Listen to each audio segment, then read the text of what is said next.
Hello friends, आपके अपने YouTube channel MIM news bulletin में आपका हार्दिक स्वागत है। 7वें फेज़ का इंतज़ार कर रहे बिहार के शिक्षक अभ्यर्थियों के लिए एक बड़ी खुशखबरी है, राहत भरी खबर है, क्योंकि विभाग द्वारा जो एक लेटर जारी हुआ है उससे आपको रूबरू इस वीडियो में हम कराएंगे। क्योंकि लगातार ही 7वें चरण के जो शिक्षक अभ्यर्थी हैं, चाहे वे बिहार TET के हों, CTET हो या फिर STET अभ्यर्थी हों, ये इंतज़ार कर रहे हैं कि कब सरकार नोटिफिकेशन जारी करने को लेकर कोई भी घोषणा करती है या फिर कोई विभागीय पत्र या फिर प्रेस विज्ञप्ति जारी करती है। तो विभागीय पत्र जारी हुआ है, उससे आपको रूबरू कराएंगे। उससे पहले आपको यह भी याद दिला दें कि पट्टा में इस भीषण गर्मी में भी BTET और CTET अभ्यर्थियों का जो धरना प्रदर्शन है वह जारी है। भूख हड़ताल जो भी आंदोलन का प्रदर्शन है, महिला अभ्यर्थी भी साथ में जुटी हुई हैं, भारी संख्या में वहाँ पर अभ्यर्थी पहुँचे हुए हैं।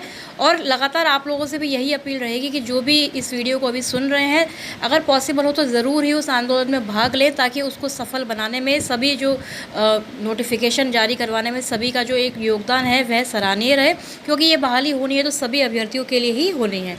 अब बात करते हैं विभागीय पत्र के बारे में। तो आपको यहाँ पर स्क्रीन पर दिख रहा होगा कि जो किशनगंज जिला है बिहार का, उसके जिला शिक्षा पदाधिकारी की तरफ से ये जो लेटर है यह जारी किया गया है। सभी प्रखंड शिक्षा पदाधिकारियों के लिए ये जो लेटर है निकाला गया है, जिसका विषय अगर आप पढ़ेंगे तो यहाँ लिखा है कि प्रारंभिक शिक्षक नियोजन 2022-23 हेतु, देखिए इस पर गौर करने वाली बात है कि 2022-23 यानी कि जो ये जो ईयर चल रहा है उसके शिक्षक नियोजन हेतु दिनांक 17 जुलाई 2019 से 31/5 यानी 31 मई 2022 तक सेवानिवृत्त, मृत, त्यागपत्र एवं अन्य कारणों से होने वाली रिक्ति संबंधी आंकड़ा उपलब्ध कराने के संबंध में।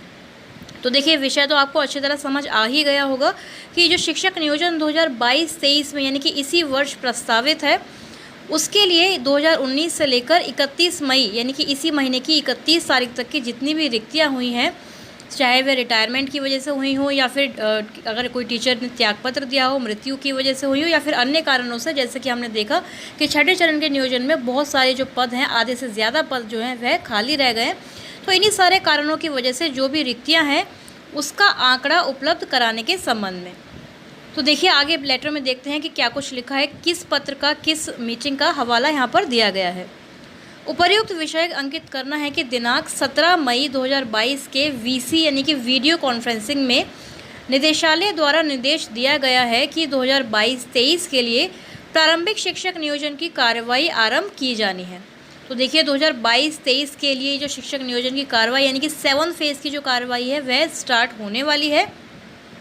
वीडियो कॉन्फ्रेंसिंग के में ये निर्देश दिया गया है।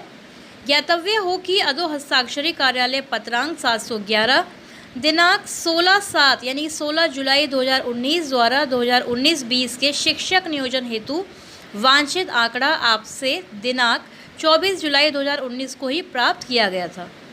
लेकिन वर्ष 2022-23 के प्रारंभिक शिक्षक नियोजन हेतु निम्न विहित प्रपत्र पर यानी कि जो फॉर्मेट है वह भी दिया गया है कि 2019 के आगे की जो रिक्तियां हैं उनका आपको यहाँ पर जो आंकड़ा है वह उपलब्ध कराना है। 17 जुलाई 2019 से 31 मई 2022 तक सेवानिवृत्त यानी कि रिटायर्ड, डेड या फिर जो त्यागपत्र किसी कारण से दिया हो या फिर अन्य जो भी रिक्तियां हैं उनका आंकड़ा जल्द से जल्द उपलब्ध कराना है। तो देखिए फॉर्मेट भी यहाँ पर अवेलेबल कराया गया है, जिसमें नियोजन इकाई का नाम होगा, टीचर का नेम होगा, बेसिक ग्रेड या फिर उर्दू स्नातक ग्रेड है, सब्जेक्ट है, नियोजन के समय विद्यालय का नाम, अंतिम विद्यालय का नाम, ये सारी चीज़ें जो हैं यहाँ पर आपको जो है फॉर्मेट वगैरह पूरा दिया हुआ है।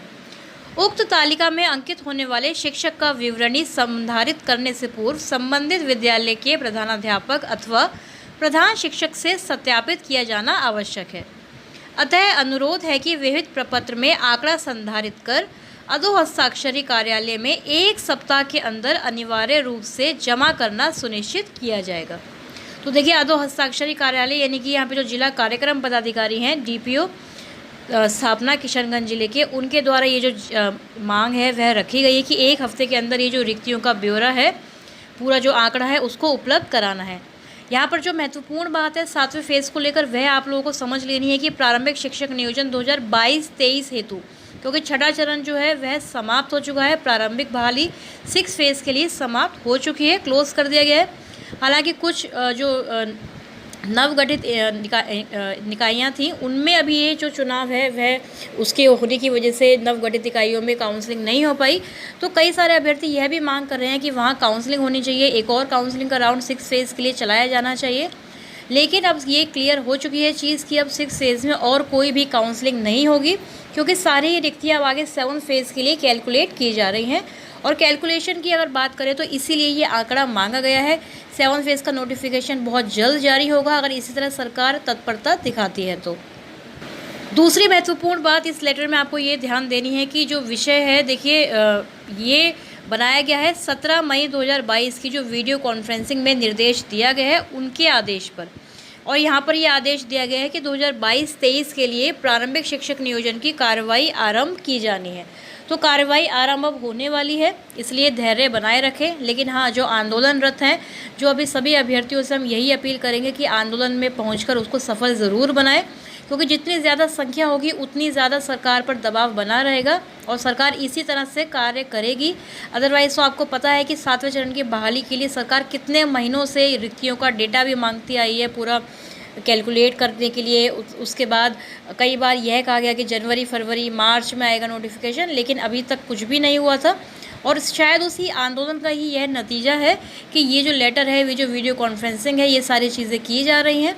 तो इसी तरह से अन्य ज़िलों के द्वारा भी लेटर निकाले जा रहे हैं या फिर निकाले गए भी होंगे। तो इससे यही लगा रहा है कि सरकार अब इस विषय में एटलीस्ट सोचना स्टार्ट कर चुकी है कि प्रारंभिक शिक्षक नियोजन 7 फेज़ में किया जाना है। इसके अलावा 7 फेज़ में आपको पता है कि माध्यमिक उच्च माध्यमिक की बहाली के लिए भी जो है नोटिफिकेशन आएगा ही। अब चाहे प्रारंभिक का पहले आए या फिर माध्यमिक का पहले आए, आपको बता दें कि 6 फेज़ में माध्यमिक और उच्च माध्यमिक का नियोजन का जो नोटिफिकेशन है वह पहले जारी हुआ था और उसके थोड़े ही दिनों बाद प्रारंभिक शिक्षक नियोजन के लिए अधिसूचना जारी की गई थी। हालांकि 6 फेज़ में माध्यमिक और उच्च माध्यमिक अभ्यर्थियों की बहाली आज तक यानी कि अभी तक पूरी नहीं हुई है।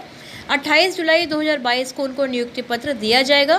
तो ऐसा लग रहा है कि इस बार प्रारंभिक शिक्षक नियोजन यानी कि जो बीटेट और सीटेट अभ्यर्थी है उनके लिए 1 to 8 के लिए जो टीचर बनना चाहते हैं उनके लिए इस बार पहले अधिसूचना जारी होगी, क्योंकि 28 जुलाई को अगर ये माध्यमिक उच्च माध्यमिक को नियुक्ति पत्र दे देते हैं 6 फेज़ के अभ्यर्थियों को, तो ही ये 7 फेज़ की जो अधिसूचना है उसको जारी करेंगे हाई स्कूल और +2 के शिक्षकों के लिए, यानी कि बिहार SCET के अभ्यर्थियों के लिए। तो इसलिए अभी आपको दबाव बनाए रखना है और साथ ही धैर्य भी बनाए रखना है। और अन्य माध्यमों से भी, जैसे सोशल मीडिया पर, ट्विटर पर, फेसबुक पर, जिस भी माध्यम से आप सरकार तक अपनी बात पहुंचा सकते हैं, हमको ज़रूर लगातार पहुंचाते रहनी है। इसको बिल्कुल भी हमें गिव अप नहीं करना है, छोड़ना नहीं है। चाहे आप प्राइवेट स्कूल में टीचिंग भी करते हैं तो भी आपको लगातार यही दबाव सरकार पर बनाने के लिए जो भी आप अपनी तरफ से कर सकते हैं, चाहे आप DEO ऑफिस में जाकर या फिर DPO ऑफिस में जाकर लेटर दे सकते हैं, एप्लीकेशन दे सकते हैं। तो यानी कि अपनी तरफ से हमें सारे प्रयास करने हैं ताकि इस बार हम जल्द से जल्द इस 7वें चरण की बहाली का जो विज्ञापन है उसको जारी करवा सकें। तो आगे कोई भी अगर अपडेट आती है 7 फेज़ से संबंधित तो आपसे ज़रूर शेयर करने की कोशिश करेंगे। इसके लिए आप हमारे चैनल MIM न्यूज़ बुलेटिन को सब्सक्राइब ज़रूर कर लें यदि अभी तक नहीं किया है तो, और जुड़े रहें हमारे चैनल से, कनेक्टेड रहें। कोई भी क्वेरी हो, कोई भी प्रश्न हो, आप कमेंट सेक्शन में हमसे पूछ सकते हैं। इस वीडियो में फ़िलहाल इतना ही। Thank you for watching.